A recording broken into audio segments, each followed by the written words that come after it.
Por ser emperador electo, Segismundo se sintió llamado a devolver a Europa su unidad. Para ello no veía otro recurso que convocar un concilio. Para que fuese legítimo necesitaba que un papa, o a ser posible los tres, firmasen la convocatoria. Y para que fuese ecuménico, debían acudir a él las 5 naciones en que entonces se consideraba dividida la cristiandad, a saber, Italia, Alemania, Francia, España e Inglaterra. Juan XXIII firmó la convocatoria. Fue un concilio muy singular. Acudieron a él cardenales, obispos, alto clero, universitarios y los representantes de los reyes. Se dispuso que cada nación tuviera un voto. Las decisiones, por tanto, se tomarían por mayoría de 3. Los procuradores de los distintos reinos, integrados en cada nación, tendrían que ponerse previamente de acuerdo para formularlo. La bella ciudad de Constanza, a orillas del lago del mismo nombre, fue elegida sede del concilio, porque era territorio alemán, pero asequible a italianos y franceses. Viajando hacia ella, Juan XXIII no pudo retener una sospecha: buena trampa para cazar zorros. Así era, no tardó en descubrir que se exigía la renuncia a los 3 papas sedicentes como base para deliberar. Él se negó, trató de huir, fue preso y mediante oportunas amenazas se le obligó a firmar su abdicación. Gregorio XII, por su parte, negoció las condiciones, firmó la bula de convocatoria, renunció y fue premiado con el cargo de legado en el Véneto, con poderes pontificios hasta su muerte. Faltaba el más difícil, Benedicto XIII, el irreductible, que terminaría sus días sin ceder en el castillo de Peñíscola, junto al Mediterráneo. Pedro de Luna era uno de los personajes más importantes de su época, tenaz, de buena formación y vida intachable. Había sido elegido papa por unanimidad a la muerte de Clemente VII en 1394. Francia, aún considerándolo legítimo, le sustrajo la obediencia en 1398 y sitió su palacio de Aviñón durante 4 años. Luego le devolvió la obediencia y terminó declarándole hereje y cismático en 1408. Su drama moral fue que creía en su legitimidad y pensaba que pecaría gravemente si cedía la autoridad papal por presiones de los poderes temporales. Mientras comenzaban las tediosas negociaciones con los reinos españoles para que retirasen su apoyo al Papa Luna, los alemanes aprovechaban aquella oportunidad de hallarse en Sorio vacante para condenar y ejecutar a Jan Hus y a su compañero Jerónimo de Praga, creyendo que de ese modo ponían fin a la revuelta. El concilio de Constanza hubo de suponer un intento revolucionario. Un decreto del 6 de abril de 1415 parecía favorecer la doctrina de Marsilio de Padua de que la suprema autoridad correspondía al concilio y no al papa. Se hablaba ahora de una reforma en la cabeza y en los miembros que destruiría la estructura jerárquica de la Iglesia.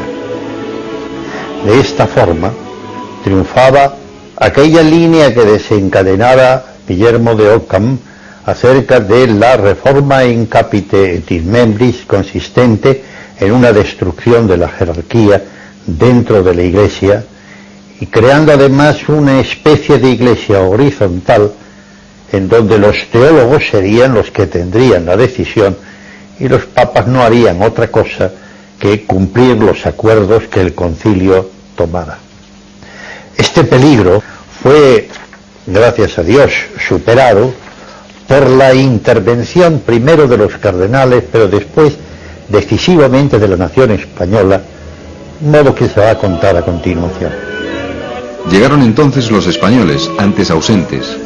Ellos nunca habían aceptado la ilegitimidad de Benedicto XIII, pero habían transigido en retirarle la obediencia para abrir el paso a un papa sin disputa.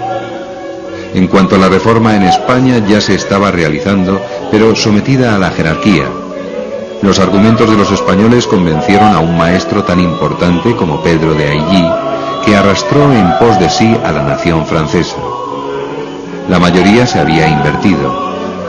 Enrique V de Inglaterra, que acababa de vencer a la caballería francesa en Azincourt y aspiraba a convertirse también en rey de Francia, se sumó a esta opinión.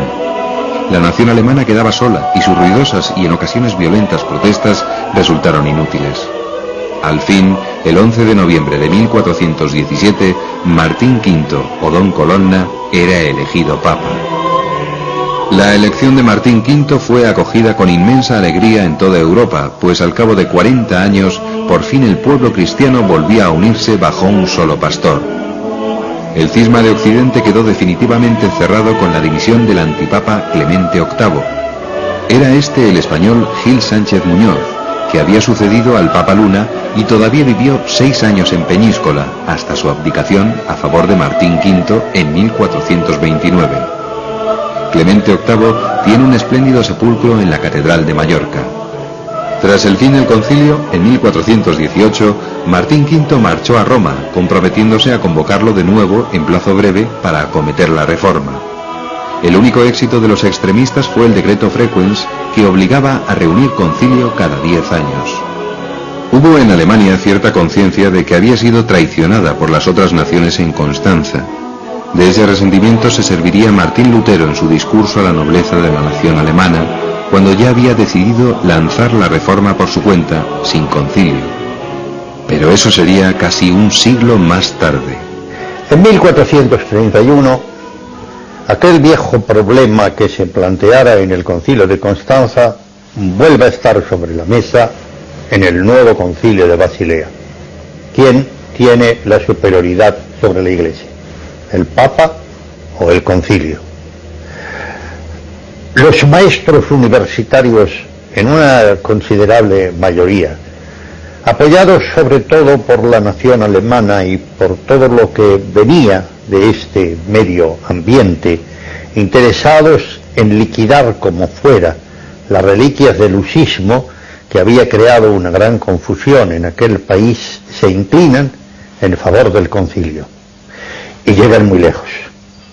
Cuando el Papa Eugenio IV, por razones muy poderosas, era el momento en que se iba a lograr la unión con la Iglesia griega, decide el traslado del concilio a una ciudad italiana, entonces ellos prácticamente se sublevan, destituyen al Papa y lo sustituyen por otro. Este fue probablemente el gran error de los conciliaristas reunidos entonces, como se demostró muy pronto, porque ante una actitud de ruptura, los propios príncipes occidentales reaccionaron y de nuevo la nación española tomó la iniciativa de abandonar Basilea, seguir al Papa e incorporarse al Concilio de Florencia, y a partir de este momento viene el desmoronamiento del movimiento conciliar que acabará diluyéndose en el término de 3 o 4 años nada más. Los conciliares cometieron el error de elegir un antipapa, Félix V, que carente de apoyo acabó sometiéndose en 1449. La dramática crisis conciliarista que amenazaba la constitución divina de la Iglesia acababa con una clara reafirmación del primado del Papa.